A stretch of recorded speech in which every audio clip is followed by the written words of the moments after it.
Salah satu permasalahan yang sering kali dialami oleh pelajar, kemudian mahasiswa dan teman-teman kita yang lain itu mengalami kesulitan ketika ide-ide yang muncul di dalam kepala itu terlalu banyak atau bahkan tidak ada gitu.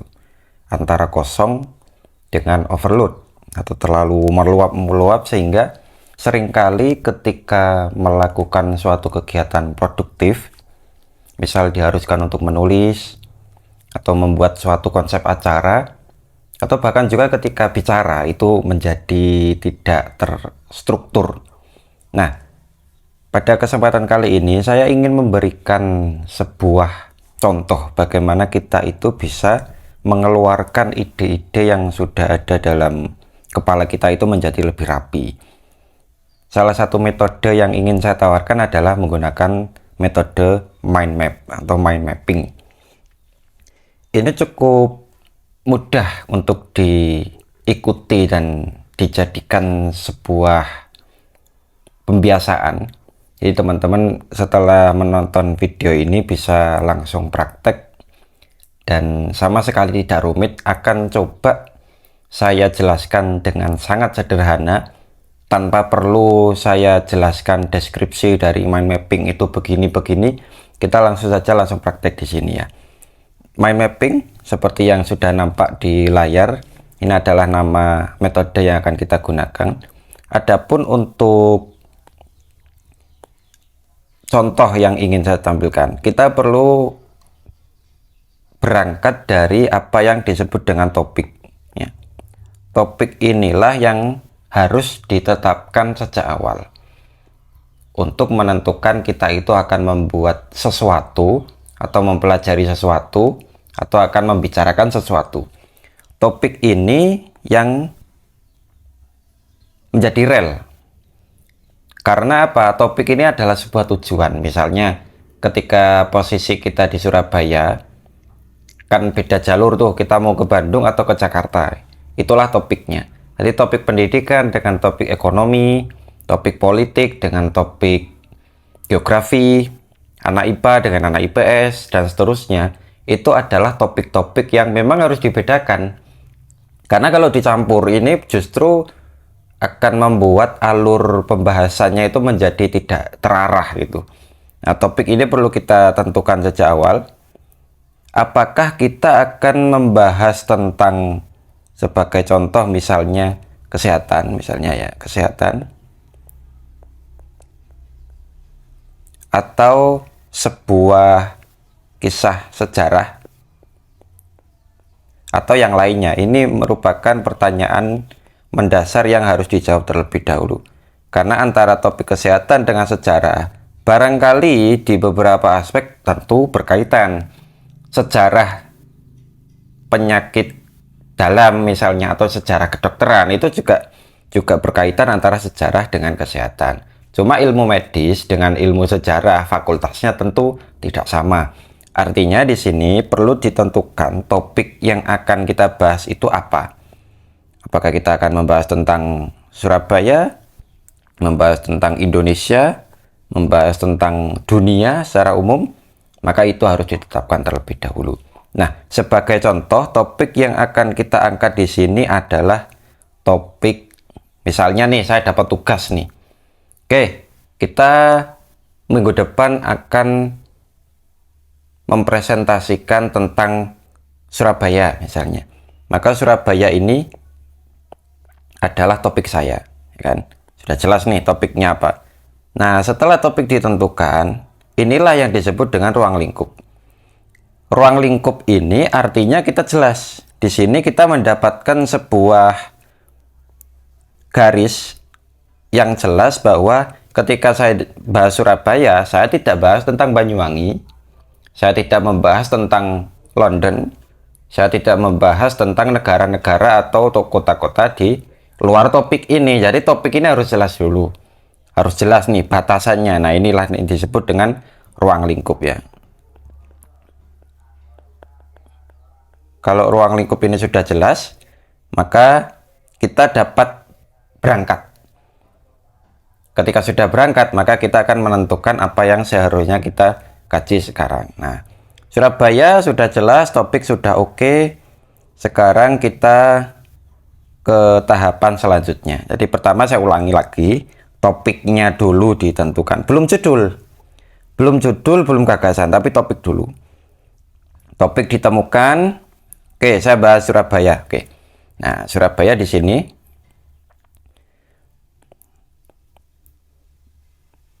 Setelah kita menentukan kita akan bahas Surabaya, maka di sini kita bisa membuat sebuah alur atau sebuah ide-ide yang masih mentah. Nah, inilah yang perlu diperhatikan oleh teman-teman di sini. Ketika topik sudah ditemukan, sekali lagi kita harus membatasi batasan-batasan yang tidak perlu dibahas. Ketika kota Surabaya sudah ditentukan, sekali lagi saya ulangi, kita tidak bahas Gresik, kita tidak bahas Jakarta, kita tidak bahas yang lain. Artinya di luar pembahasan topik itu tidak perlu ditulis. Nah, kira-kira apa yang berkaitan dengan Surabaya? Itulah tanda tanyanya. Apa sih yang bisa diangkat di pembahasan seputar Surabaya? Apa sih yang bisa dilakukan ketika saya di Surabaya? Apa sih yang bisa saya angkat ketika topiknya Surabaya? Nah, disinilah mulai yang disebut dengan penjaringan ide. Penjaringan ide gampang saja. Katakanlah teman-teman sudah menyiapkan sebuah kertas di sini ya, dengan sebuah pena yang sudah muncul. Itu saya sarankan teman-teman menggunakan alat manual saja, jadi kertas dan juga pulpen gitu, agar bisa dioret-oret gitu. Jangan mengandalkan kepala, tapi kita pakai media langsung saja. Oke, apa yang bisa diangkat dari Surabaya? Surabaya, nah ini, di momen mikir ini pasti muncul beberapa kata kunci ya, kata kunci atau ide-ide yang ada di dalam kepala. Misalnya nih, Surabaya, oh iya, kota pahlawan. Nah, kemudian ibu kota. Kan karena ibu kota Jawa Timur kan Surabaya ya kan. Kemudian macet. Nah, apalagi ya? Apalagi ya? Nah, ini kan perlu dicari terus sampai mentok nih kepala kita ini, sampai kemudian kita itu menemukan sebanyak-banyak mungkin kata-kata yang ada di sini. Jadi usahakan proses ini itu tidak perlu dibatasi. Apa saja yang berkaitan dengan Surabaya itu ditulis saja semua sampai mentok ya, sampai kepala ini merasa mentok gitu kan. Nah, setelah proses ini dilakukan, kita udah dapat nih Surabaya dengan beberapa kemungkinan-kemungkinan yang bisa kita angkat di sini kan. Kemungkinan-kemungkinannya apa? Kita bisa membahas tentang jalannya, kita bahas tentang kuliner-kuliner yang khas di kota Surabaya. Kita juga bisa membahas tentang struktur pemerintahan nih, apa nih yang khas yang ada di Surabaya. Bisa juga kita angkat tentang masyarakatnya, tentang pola hidup yang ada di sana. Masyarakatnya beda nih, apakah beda dengan Surabaya, dengan Pasuruan, dengan Sidoarjo, dengan Malang, bahkan dengan daerah yang lain. Nah, itu bisa diangkat. Tapi pertama yang harus dilakukan adalah melakukan penjaringan ide di sini. Jadi yang disebut dengan penjaringan ide itu mengeluarkan apa yang ada di dalam kepala semuanya. Semuanya, pokoknya nyambung atau tidak, itu nanti. Yang penting tulis dulu. Setelah ditentukan, setelah nampak di layar atau di kertas tulis yang sudah teman-teman siapkan di sini ya, katakanlah seperti ini, maka kita akan melakukan yang namanya seleksi. Ini kayaknya bahas Surabaya tentang politiknya, kayaknya nanti dulu lah, janganlah gitu. Kayaknya kalau bahas tentang kriminalitas, wah itu kayaknya nantilah, nanti dulu gitu. Nah, ini jadi ada yang namanya seleksi di sini. Ini nggak perlu dibahas, ini nggak perlu dibahas, nggak perlu dibahas, nggak perlu dibahas. Banyak ternyata yang perlu kita seleksi, kita perlu buang. Karena apa? Ketika kita ngomong, ketika kita nulis, itu kan selalu terikat dengan durasi, ya kan? Kita barangkali sering memiliki penyakit, yakni semua hal itu dianggap penting, ya kan? Saya pengen bahas semuanya, saya pengen mengangkat semuanya. Itu tentu tidak salah, tetapi ketika misalnya dipresentasi di kelas atau menjadi sebuah pemateri ya, seorang pemateri di suatu seminar, tentu kita memiliki batasan-batasan tentang waktu dan apa yang perlu kita sampaikan. Tidak semuanya harus kita sampaikan. Kasihan yang dengerin ya kan, kasihan yang nonton ini loh. Ini kapan selesainya kan gitu. Nah, setelah penjaringan seperti ini, maka kita perlu menyiapkan kertas baru. Kertas baru di sini, yakni apa yang disebut dengan, nah, oh ini sudah mengerucut nih, mulai mengerucut. Saya akan membahas Surabaya tentang, misalnya tentang masyarakat, ya kan, masyarakat.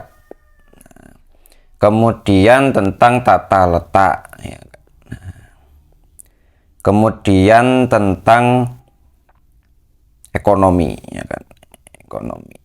Nah, udah. Saya pikir 3 saja cukup lah gitu. Bisa teman-teman bebas saja menentukan apakah mau membahas tentang 4 poin atau 5 poin atau 10 poin, terserah. Yang penting diperhatikan dan dipertimbangkan. Jangan sampai terlalu banyak dan jangan sampai terlalu meluas gitu, melebar kemana-mana. Baik, kita sudah dapat ini. Kalau dari saya ya, misalnya sekarang ini saya ingin bahas tentang 4 hal ini saja, 3 ini saja: masyarakat, tata letak, dan ekonomi. Kan membahas apa? Membahas Surabaya. Jadi ini sudah kita anggap selesai ya di sini. Kemudian kita seleksi dan saya dapat ini nih, saya dapat ide ini gitu, dari sekian hal yang sudah dilewati itu. Kemudian dari apa yang sudah kita dapatkan, menurut saya pada kesempatan sekarang adalah saya dapat 3 hal ini, ya kan? Saya dapat 3 hal. Oke, sebentar. Masyarakat, kemudian tata letak, kemudian ekonomi. Nah, inilah yang akan jadi landasan mengenai sistematika pembahasan ketika saya ngomong atau apa yang saya tulis gitu. Masyarakat ini belum selesai, ini belum final ya, belum final. Kita perlu cross check terlebih dahulu. Masyarakat, apa sih isi dari masyarakat ini? Apa isi dari pembahasan ini? Itu harus sekali lagi dibedah satu-satu. Masyarakat ini misalnya,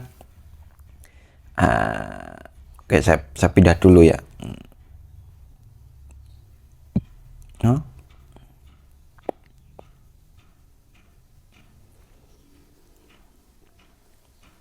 Oke, di sini ya. Ini contohnya, masyarakat ini dibikin reng-rengan lagi, didetailkan kembali. Masyarakat ini bisa saya bahas tentang pola hidup. Nah, boleh nih kayaknya nih, pola hidup. Oke. Kemudian pendidikan. Pendidikan bisa sih, ya kan, karena masyarakat kota kan, apalagi Surabaya, tentu memiliki kesadaran pendidikan yang berbeda dengan daerah lain, kan seperti itu. Kultur budaya oke sih ya, kulturnya, kemudian pola interaksinya, ya kan. Kalau pola hidup kan lebih ke pribadi, kalau kultur sosialnya kan lebih ke skala luas gitu. Kayaknya poin masyarakat ini cukup dah di 3 poin ini. Oke, saya simpan dulu. Kemudian saya juga tertarik untuk membahas tata letak. Tata letak ini saya taruh di sini. Kemudian saya harus bikin reng-rengan lagi, bikin ide-ide baru. Tata letak ya, tata letak ini selalu berkaitan dengan mobilitas, ya kan? Mobilitas, saya tulis dulu, mobilitas. Mobilitas ini kan isinya transportasi, jalan, ya kan. Nah, ini dikerucutkan lagi di sini, ya kan. Nah, transportasi, kemudian juga jalan raya, ya kan. Nah, ini bisa nih di sini menurut saya nih. Nah, kemudian tata letak juga berkaitan, namanya Surabaya ya, pasti kita pasti pernah dengar nih, Surabaya itu termasuk kota yang paling banyak punya mall ya kan. Mallnya itu wah nggak bisa dihitung saking banyaknya. Maka bisa dibilang di sini wah gedung nih boleh nih. Ya, kalau kita bahas tentang tata letak kota, kita bahas tentang gedung-gedungnya. Bagaimana sih Surabaya ini mengatur sedemikian rupa tentang tata letak yang ada di sana. Yang ini tentu berkaitan dengan gedungnya juga. Tapi saya juga nggak perlu apa ya, harus saya pikir harus nih membahas tentang tamannya juga ya kan. Karena taman di Surabaya ini kan terkenal sebagai taman yang sangat-sangat cakep gitu, rapi gitu loh. Karena sudah sangat terawat gitu. Nah, bolehlah saya bahas di bagian ini. Kemudian, nah ini ekonomi. Ekonomi ini nggak boleh ketinggalan juga. Ekonomi, saya tarik dulu, di sini. Nah, ekonomi ini, wah kalau bahas ekonomi jelas lah. Ekonomi karena Surabaya ini juga pusat pembelanjaan dan juga pusat perputaran ekonomi, maka saya perlu juga bahas tentang perputaran ekonomi atau perputaran transaksi yang ada di sini. Apa sih yang bisa saya angkat di ekonomi dalam masyarakat Surabaya? Saya bisa membahas juga tentang pola hidup. Pola hidup. Oke. Yang penting loh, ini kok sama dengan yang di atas ini. Nah, yang penting kita tulis dulu di sini. Nggak apa-apa, kita tulis dulu. Yang penting apa yang muncul dalam kepala kita, apa yang muncul dalam pikiran itu yang penting ditulis dulu. Kemudian ekonomi, saya pikir kalau bahas Surabaya ini yang disebut dengan ekonomi itu pasti berkaitan dengan posisi, lokasi ya kan. Ya, kita perlu ingat Surabaya ini dekat dengan Bandara Juanda. Bandara Juanda kan letaknya di Sidoarjo ya kan, tapi keberadaan bandara tentu berkaitan dengan apa yang disebut dengan ya perputaran ekonomi kan jauh lebih cepat. Nah, dan juga kita perlu ingat bahwa Surabaya itu memiliki pelabuhan internasional yang disebut dengan Tanjung Perak. Maka ini perlu kita angkat di aspek geografis.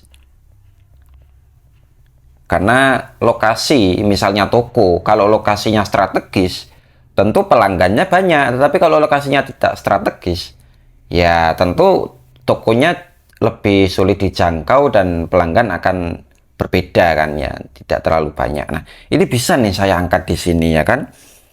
Kemudian apalagi ya ekonomi ya. Kemudian juga taraf hidup ya, boleh lah. Karena kota besar kan tentu memiliki taraf hidup yang cenderung lebih tinggi dari daerah-daerah lain. Misal UMK-nya, kemudian kesejahteraan hidup yang ada di situ ya kan. Nah, itu bisa diangkat lah. Jadi ini saya tulis gimana ya ekonomi ya. Ya kesejahteraan gitu aja lah ya. Kesejahteraan. Bolehlah di sini. Oke, setidaknya wah, saya sudah dapat nih kemungkinan hal yang bisa saya angkat mengenai kota Surabaya. Diulang, di atas ada masyarakat, kemudian tata letak, dan ekonomi. Ini belum final, sekali lagi belum final. Kita perlu cross check dulu masyarakat. Masyarakat saya akan bahas tentang pola hidup, pendidikan, dan kultur. Masyarakat. Kayaknya ini ada sedikit diubah deh kayaknya menurut saya. Kalau bicara tentang kultur dan pola hidup, saya pikir ini sama. Ini bisa dijadikan satu. Dan pendidikan ini bisa jadi sebuah sub yang berdiri sendiri, bolehlah. Karena pendidikan itu kan melahirkan kultur yang berbeda, kemudian pola hidup yang juga berbeda gitu. Maka saya memutuskan ini direvisi. Saya memutuskan ini diubah menjadi yang semula masyarakat itu saya ubah menjadi kultur saja. Karena kultur itu kan berkaitan dengan kultur pribadi maupun kultur yang lebih luas. Jadi relasi dengan tetangga, relasi dengan masyarakat antar, misalnya antar komplek dan seterusnya. Jadi kultur ini kemudian saya tentukan berisi pendidikan, kemudian kultur secara pribadi, kemudian kultur secara skala luas ya. Nah, bebas saja mengenai istilah-istilah yang digunakan, yang penting kita sudah tahu batasan di sini. Jadi kultur di sini yang semula masyarakat itu saya ubah menjadi sedikit berbeda, meskipun ya pada dasarnya sama saja yang dibahas ya kan. Yang penting, yang pertama yang ingin saya bahas adalah kultur. Oke, kultur saya pindah di sini, kemudian, nah oke. Kemudian ini juga saya pindah di sini. Ini adalah isi dari kultur yang akan saya bahas. Nah, sudah dapat nih. Saya pikir ini sudah cukup lah. Jadi kalau saya bahas kultur, saya akan bahas tentang pola interaksi sosial yang ada di sana, juga pendidikannya, baik secara lingkup keluarga, lingkup pribadi, lingkup skala kecil dalam kompleks maupun skala luas dalam interaksi di kota tersebut. Oke lah kayaknya. Kemudian tata letak, mobilitas, isinya transportasi, jalan raya, kayaknya cocok deh kayaknya. Kemudian gedung dan taman, wah kayaknya ini kayaknya gak ada masalah deh. Berarti saya tentukan ini sudah clear, dan ini akan menjadi pembahasan saya di tata letak. Jadi saya pikir tata letak tidak ada masalah. Kemudian ekonomi, pola hidup, geografis, dan kesejahteraan. Ekonomi oke sih, tapi kalau bahas tentang geografis kayaknya ini perlu dibahas sendiri deh. Oke, saya simpan di sini, kemudian kesejahteraan saya pindah di sini. Kemudian ekonomi, di sini saya pindah di sini. Kemudian pola hidup di sini. Ya kan? Nah, ini adalah ekonomi, saya kerucutkan menjadi dua pembahasan saja. Jadi pola hidup, gaya hedon, kemudian pola-pola masyarakat kota yang cenderung lebih suka makan di mall misalnya, itu bisa saya bahas di sini. Kemudian geografis, menurutku ini perlu berdiri sendiri. Karena ya kita perlu menjelaskan Surabaya itu letaknya di mana ya kan? Maka kita perlu membahasnya secara khusus itu. Jadi geografis nanti saya akan bahas tentang lokasi. Lokasi Surabaya itu letaknya di mana. Nah, saya pikir kita sudah dapat nih. Yang semula saya menetapkan 3 menjadi 4. Kemudian mengenai urutan penyampaian, ya kan, kita sudah dapat ini. Ya kan? Jadi sebelum ke penyampaian ya, yang perlu saya ingatkan sekali lagi adalah kita sudah dapat ini.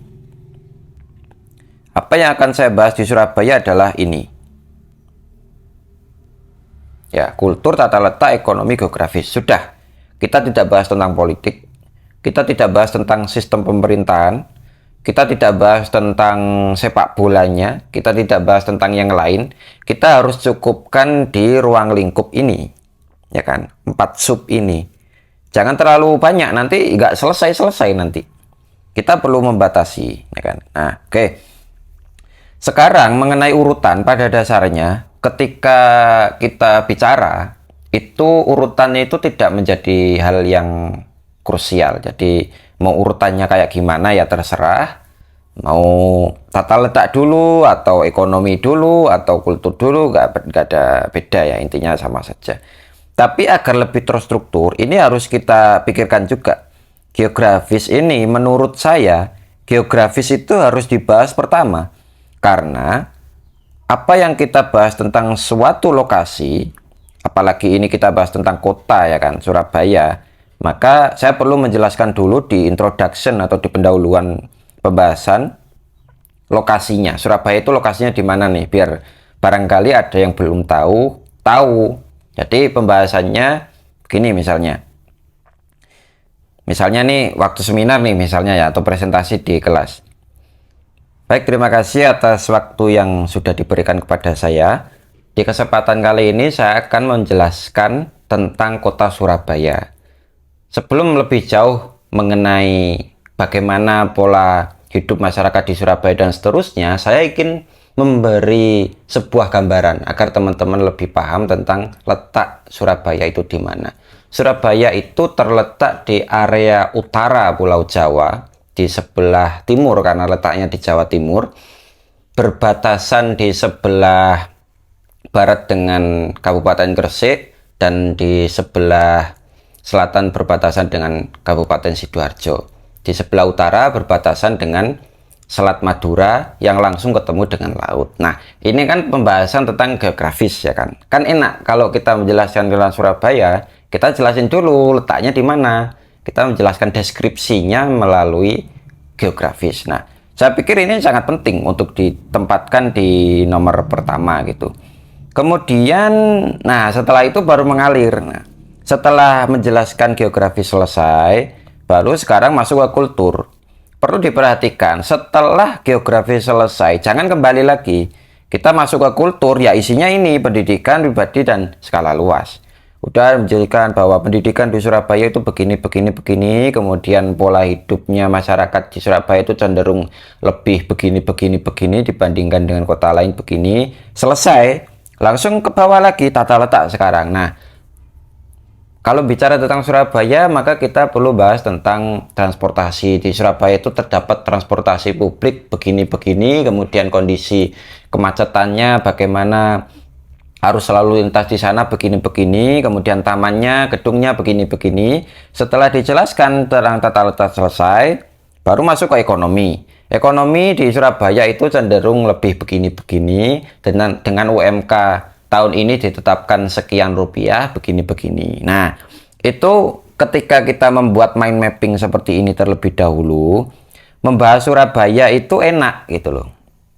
Enak kan? Karena kita sudah memiliki rel, sudah memiliki sistematika kalau di karya tulis ilmiah gitu. Jadi tidak campur. Setelah bahas kultur, ya kan, pendidikannya, saya bahas tentang gedung, kemudian balik lagi ke kultur, kemudian loncat lagi ke UMK, kemudian loncat lagi lah. Itu kan menjadikan kita tidak rapi dalam menyampaikan maupun dalam menulis. Hal-hal ini ya, sistem membuat mind mapping seperti ini bisa diterapkan ketika mau membuat makalah ataupun mau presentasi secara oral, secara lisan, boleh. Ini bisa ditetapkan di dua hal tersebut. Jadi tradisi tulisan bisa, tradisi lisan juga bisa. Cuma yang perlu kita perhatikan agar lebih rinci dan tidak menguras banyak waktu dan tenaga, kita tidak perlu membuat deskripsi. Jadi kebanyakan kesalahan yang dilakukan itu kita melakukan sebuah deskripsi. Misalnya begini, Surabaya ya kan ya, geografis misalnya. Geografis di Surabaya ditulis, geografis di Surabaya merupakan letak kota di Surabaya. Nah, itu bukan tempatnya di mind mapping. Itu harus kita pelajari secara terpisah, ya kan? Jadi setelah menentukan semua sub pembahasan ini, maka kita sudah harus memiliki acuan. Nah, saya ingin bahas tentang misalnya ekonomi di sini ya kan, ekonomi tentang kesejahteraan hidup masyarakat kota Surabaya yang cenderung lebih mapan dari daerah yang lain. Saya harus mempelajari datanya ya kan, berapa gaji rata-rata pekerja di sana. Tentu saya harus buka website atau buka situs-situs terpercaya yang itu saya pelajari di tempat yang lain. Jadi bukan ditulis secara di sini, bukan. Jadi itu harus disiapkan secara terpisah dan dikuasai. Jadi kita hanya menulis poin ini saja. Bahkan biasanya kalau saya pribadi ini semua ini nggak ada. Nah, jadi hanya ini bersih gitu. Kalau saya biasanya cuma segini. Di geografis, kultur, tata letak, ekonomi. Karena saya yang bikin, maka saya ingat kalau kultur saya tadi akan bahas tentang pendidikan dan pola interaksi sosialnya. Ke tata letak, saya akan bahas tentang gedung, saya akan bahas tentang jalan, saya akan bahas tentang taman, kan gitu. Jadi saya ingat-ingat saja. Dan karena saya yang bikin, sekali lagi saya tentu yang paling menguasai ini. Jadi ketika misalnya teman-teman mau presentasi atau jadi pembicara di seminar misalnya, topik sudah ditentukan, judulnya ini ya Surabaya ini sebagai judul misalnya, maka alur pembahasannya ya kita cukup mengingat 4 poin ini saja. Tidak perlu mengingat yang lain. Adapun data-datanya itu kita hafalkan di tempat terpisah. Kalaupun memang terpaksa membawa catatan, ya catatannya ya cuma ini. Catatannya ya cuma 4 kata ini, jadi geografis, kultur, tata letak, dan ekonomi. Udah, kita tidak membawa catatan populasi Surabaya begini, lokasi Surabaya koordinat begini, itu nanti saja, itu harus dikuasai secara terpisah. Jadi ini adalah sedikit ya sangat mudah untuk diaplikasikan, ditiru dan dikembangkan sendiri mengenai pola-pola mind mapping. Ya, pola mind mapping yang saya contohkan tadi kan polanya kan seperti ini ya kan. Ini bisa, seperti ini juga bisa, atau pakai pola yang seperti ini juga bisa, terserah saja. Kan ini ada yang pakai begini, kemudian di sini dikerucutkan lagi. Kan dia ada yang begini, ini aja dikerucutkan lagi gini. Nah, ini misalnya saja ya kan. Nah, ini juga bisa, atau cukup seperti ini misalnya. Ini judul, kemudian ditulis gini doang. Bisa, terserah, atau mau pakai seperti peta konsep di sekolah-sekolah itu misalnya begini ya kan. Nah, ini juga bisa seperti ini.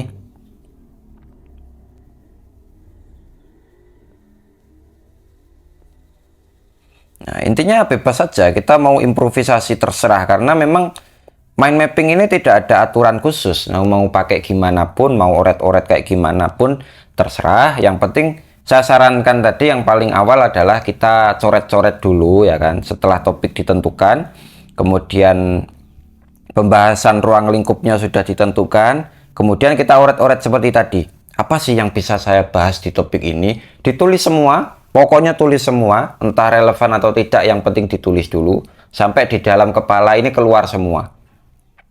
Setelah ditulis semua, lalu diseleksi, kemudian dirangkai sedemikian rupa, dipikirkan kembali, yang akhirnya mengerucut pada 4 opsi penyampaian atau opsi poin yang akan disampaikan di sini. Setelah selesai, nah kita sudah punya alur di sini ya kan, punya sistematika, punya rel yang jelas. Lalu di hari presentasi atau di penulisan, maka kita sudah memiliki kompas, kita itu mau kemana, kita rutenya kemana, gitu jelas. Sekian yang bisa saya sampaikan, semoga bermanfaat. Jangan ragu untuk berimprovisasi ya terhadap mind mapping ini. Silakan dipraktekkan dan semoga membantu dan menjawab keresahan dari teman-teman yang selama ini merasa, aku kok mau mikir apa, mau ngomong apa itu. Nah, ini bisa dipraktekkan, dan sejauh pengalaman saya ini cukup efektif dan terus saya lakukan sampai sekarang, dan sering saya sarankan ke teman-teman dan mereka mengakui bahwa oh ini cakep nih, gampang nih, bisa dikerjakan oleh semua orang. Terima kasih dan sampai jumpa di kesempatan yang akan datang.